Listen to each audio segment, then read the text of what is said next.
Hey there. The world of mangoes is just incredible, right? It's so vast and joyful, and it's filled with this almost poetic variety. Today we're going to explore how one specific type of mango can be like a quiet messenger, teaching us some pretty cool lessons about growth, resilience, and, well, sweetness. Just think about some of the names you hear in the tropical world. Hayden, Julie, Bombay. They sound almost legendary, don't they? Each one of those is prized for something really special. Maybe it's a unique perfume, or a spicy kind of sweetness, or that rich, fibrous flesh. Now contrast that with the mangoes a lot of us see in U.S. supermarkets like the Tommy Atkins. These guys are often bred for totally different reasons, like being tough enough to ship long distances or hitting a specific harvest window. It's like every mango really has its own personality. And that's what's so beautiful about it. All these different varieties, they just exist together. It's this quiet testimony to a kind of natural harmony.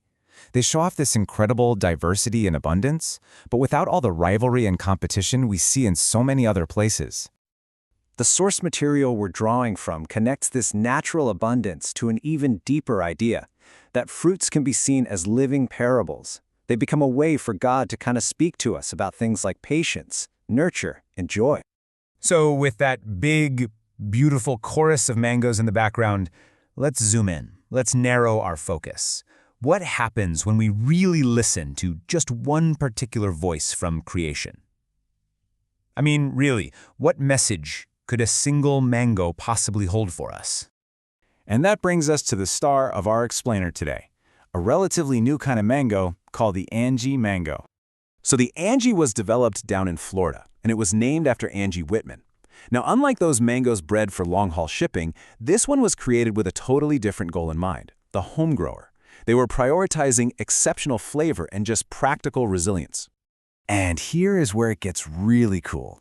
The name Angie isn't just a name. It actually traces back to the Greek word angelos, which means messenger. All of a sudden, our little mango isn't just a fruit anymore. It's an invitation to listen for a message. And this just connects so beautifully to the idea that God's messages don't always show up like a clap of thunder. Sometimes they come in these compact, gentle forms, rooted right in the earth, offering a kind of sweetness to anyone who's willing to get close and just pay attention. Let's move on and see how this builds. What are the specific lessons that this little messenger, the Angie Mango, actually carries for us?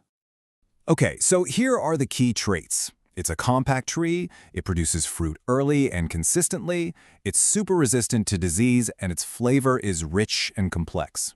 Now, each one of these traits has a lesson kind of tucked inside it.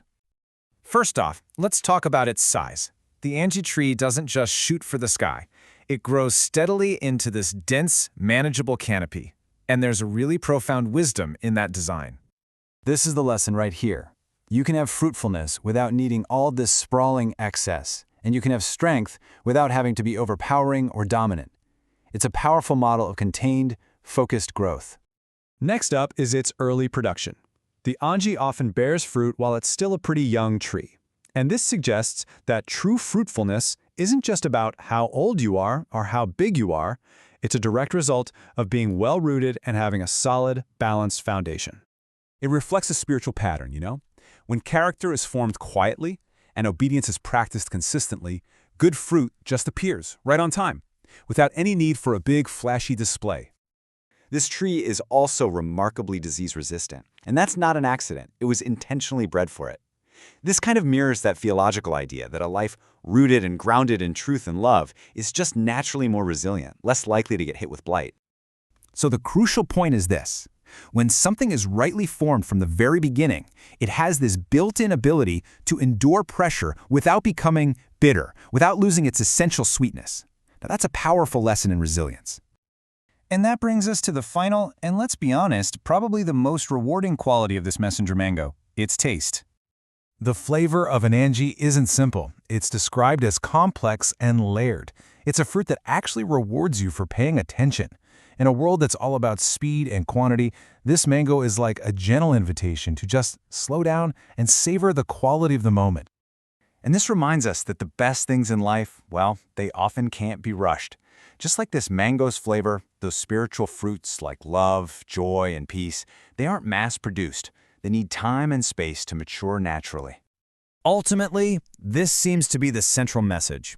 The Angie Mango, With its contained growth, its early fruitfulness, its resilience, and its deep sweetness, tells a simple story.